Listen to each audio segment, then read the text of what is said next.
नमस्कार. आज फाल्गुन कृष्ण पंचमी शके 1937 सादर करीत आहोत ठाणे वार्ता. ठळक घडामोडी.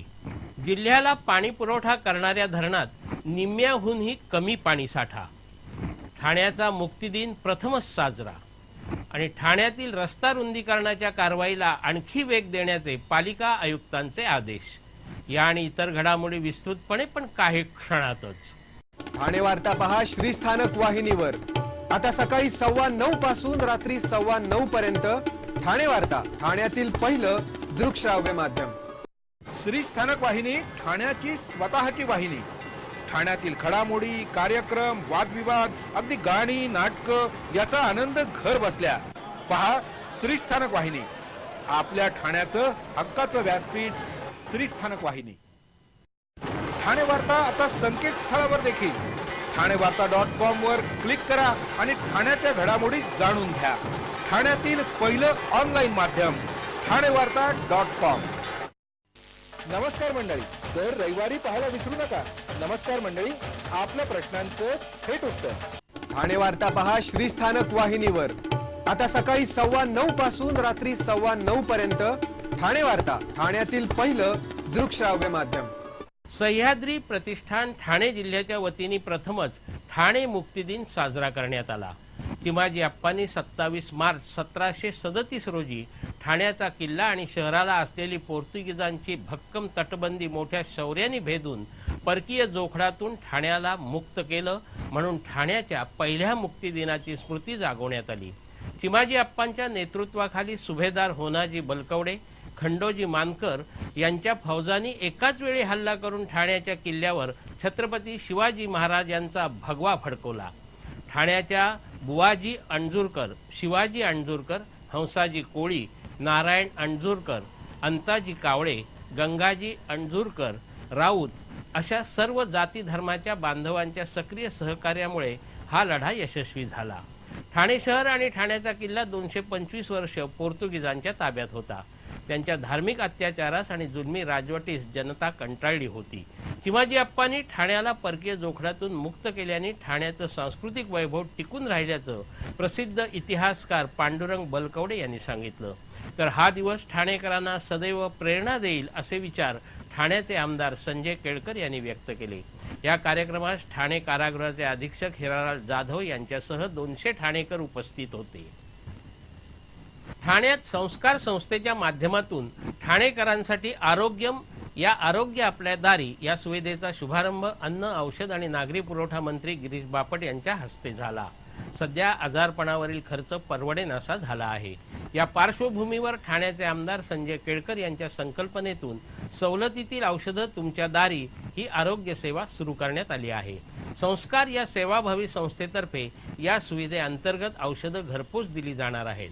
ठाण्यात यासाठी विभागनिहाय आरोग्य सेवकांचं नेटवर्क उभारलं जाणार असून आरोग्य सेवेचा लाभ घेणाऱ्या कुटुंबांना ओळखपत्र दिली जाणार आहेत. त्या आधारे मागणी करणाऱ्या लाभार्थींना औषधं घरपोच पोहोचवली जातील अशी माहिती आमदार संजय केळकर यांनी दिली. भविष्यात लोकांसाठी सवलतीच्या दरात विविध शारीरिक तपासण्या तसंच सूर्यनमस्कार अशा काही योजनाही राबवल्या जाणार असल्याचं केळकर यांनी सांगितलं.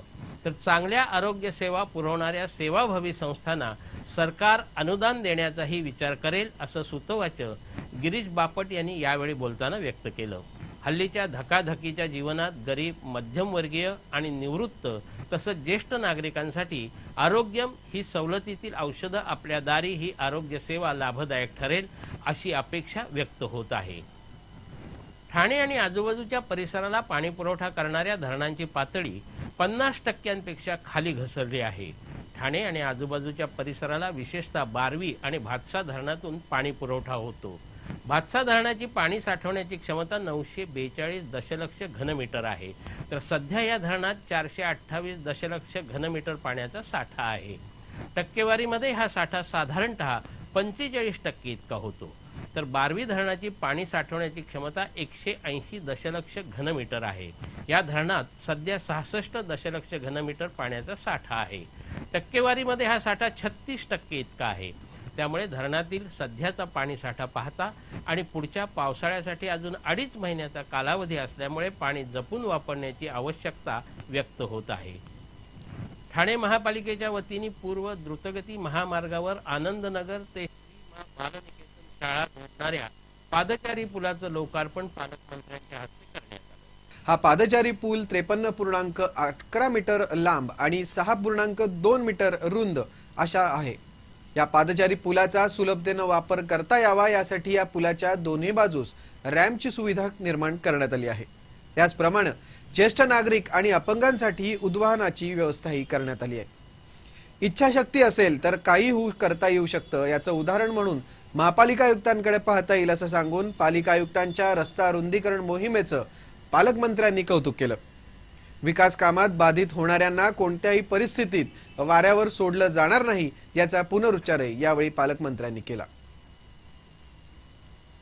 ठाणे वार्ता पहा श्रीस्थानक वाहिनीवर आता सकाळी 9:15 पासून रात्री 9:15 पर्यंत ठाणे वार्ता, ठाण्यातील पहिलं दृकश्राव्य माध्यम। आपला परिसर स्वच्छ आणि सुंदर ठेवण्यासाठी ठाणे महापालिकेत सहकार्य करा। ओला सुका कचरा वेगवेगळा जमा करा आणि रोगराईपासून मुक्तता मिळवा। ठाणे वार्ता आता संकेतस्थळावर देखील ठाणेवार्ता.com वर क्लिक करा आणि ठाण्याच्या घडामोडी जाणून घ्या। ठाण्यातील पहिलं ऑनलाईन माध्यम ठाणेवार्ता.com। डॉक्टर आणि रुग्णांचं पिढ्यानपिढ्यांचं जिव्हाळ्याचं नातं म्हणजेच डॉक्टर बेडेकर हॉस्पिटल आता अत्याधुनिक सोयी सुविधा आणि तंत्रज्ञान युक्त वंध्यत्व निवारण केंद्रात IVF आणि टेस्ट ट्यूब बेबीचीही सुविधा। डॉक्टर बेडेकर हॉस्पिटल, महर्षी कर्वेपथ, ठाणे। 65 वर्षांची निरंतर सेवा। ठाणे वार्ता पहा श्रीस्थानक वाहिनीवर आता सकाळी 9:15 पासून रात्री 9:15 पर्यंत ठाणे वार्ता, ठाण्यातील पहिलं दृकश्राव्य माध्यम।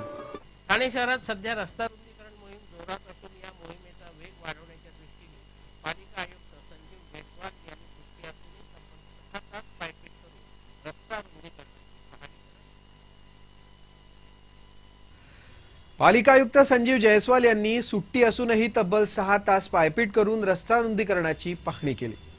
पालिका आयुक्तांनी सकाळी 10 ते दुपारी 4 अशी भर उन्हात पायपीट करत रस्ता रुंदीकरणाची पाहणी केली। टिकुजिनीवाडी, पोखरण रस्ता क्रमांक 1, कापूरवावडी, बाळकुम, जांभळी नाका, रेल्वे स्थानक रस्ता, गोखले रस्ता अशा रस्त्यांची पाहणी करून 7 एप्रिल पर्यंत हा रस्ता पूर्ण करून वाहतुकीस खुला करण्याचे आदेश त्यांनी यावेळी दिले। शास्त्रीनगर ते उपवन पर्यंतच्या रस्त्याची पाहणी करून वाढीव अनधिकृत बांधकाम तोडण्याचे आदेश त्यांनी यावेळी दिले। कापूरवावडी येथे पाहणी करून कोणावरही अन्याय होणार नाही यासाठी बाधितांना त्यांनी आश्वासित केलं। जांभळी नाका ते सुभाषपथ आणि रेल्वे स्थानक मार्गे गोखले रोड रस्त्याची पाहणी केली। यावेळी ज्यांनी पुन्हा रस्त्यावर दुकानं थाटली होती त्यांच्यावरही कारवाई करून त्यांचं सामान सुमान जप्त करण्यात आलं। या पाहणीत संजय गांधी उद्यानाजवळ महापालिकेस मिळालेल्या 4,500 चौरस मीटरच्या सुविधा भूखंडावर सद्यस्थितीतील झाडं तशीच ठेवून त्यासाठी सुशोभीकरण करण्याच्या सूचना दिल्या। स्टार मॉलच्या समोर असलेल्या तलावाचं सुशोभीकरण करण्याच्या सूचनाही यावेळी त्यांनी दिल्या। ठाण्यात वृत्तपत्र विक्रेत्या मुलाच्या दुचाकीला भरधाव कारनं दिलेल्या धडकेत मुलगा जागीच ठार झाला तर त्याचा मामा गंभीर जखमी झाल्याची दुर्दैवी घटना काल राममारुती रस्त्यावर घडली। ठाण्यातील पाचपाखाडी नजीक चंदनवाडीतील विरकर चाळ येथे राहणारा सचिन पवार आणि त्याचा मामा हेमंत जाधव यांची स्वतःची पेपर लाईन आहे। काल पहाटे वृत्तपत्राचे गठ्ठे ठेवून 5:30 वाजण्याच्या सुमारास दोघंही आपल्या स्कूटरवरून घरोघरी टाकण्यासाठी निघाले होते। राममारुती रस्त्यावरील पुन्हा गाडगीळ पेढी समोरून जात असताना गजानन महाराज चौकाकडून न्यू इंग्लिश स्कूलच्या दिशेने भरधाव जाणाऱ्या हुंडाई वेर्ना कारची जोरदार धडक बसली। या धडकेत दुचाकीवरील पेपरचे गठ्ठे रस्त्यावर इतरस्ता पसरले तर सचिन पवार जागीच ठार झाला। त्याचा मामा हेमंत जाधव याच्या डोक्याला आणि पाठीला गंभीर इजा झाल्यानं त्याला प्रथम ज्युपिटर रुग्णालयात नेण्यात आलं, मात्र या ठिकाणी उपचाराची रक्कम परवडणारी नसल्यानं कुटुंबियांनी त्यांना दुसऱ्या खासगी रुग्णालयात दाखल केलं। दरम्यान कालच्या सुट्टीमुळे रस्त्यावर लोकांची वर्दळ कमी होती, याचाच फायदा घेत कार चालकानं धूम ठोकली। अपघातग्रस्त कारचा मालक ठाणे महापालिकेच्या एका कार्यकारी अभियंत्याचा मुलगा असल्याची ठाण्यात चर्चा आहे। श्रीस्थानक वाहिनी, ठाण्याची स्वतःची वाहिनी। ठाण्यातील घडामोडी, कार्यक्रम, वादविवाद, अगदी गाणी, नाटकं याचा आनंद घर बसल्या पहा श्रीस्थानक वाहिनी। आपल्या ठाण्याचं हक्काचं व्यासपीठ श्रीस्थानक वाहिनी। ठाणे वार्ता आता संकेतस्थळावर देखील ठाणेवार्ता.com वर क्लिक करा आणि ठाण्याच्या घडामोडी जाणून घ्या। ठाण्यातील पहिलं ऑनलाईन माध्यम ठाणेवार्ता.com। नमस्कार मंडळी, दर रविवारी पाहायला विसरू नका. नमस्कार मंडळी, आपल्या प्रश्नांचं थेट उत्तर. ठाणे वार्ता पहा श्रीस्थानक वाहिनीवर. आता सकाळी 9:15 पासून रात्री 9:15 पर्यंत ठाणे वार्ता, ठाण्यातील पहिलं दृकश्राव्य माध्यम. ठळक घडामोडी. जिल्ह्याला पाणी पुरवठा करणाऱ्या धरणात निम्म्याहूनही कमी पाणी साठा. ठाण्याचा मुक्तिदिन प्रथमच साजरा. आणि ठाण्यातील रस्ता रुंदीकरणाच्या कारवाईला आणखी वेग देण्याचे पालिका आयुक्तांचे आदेश.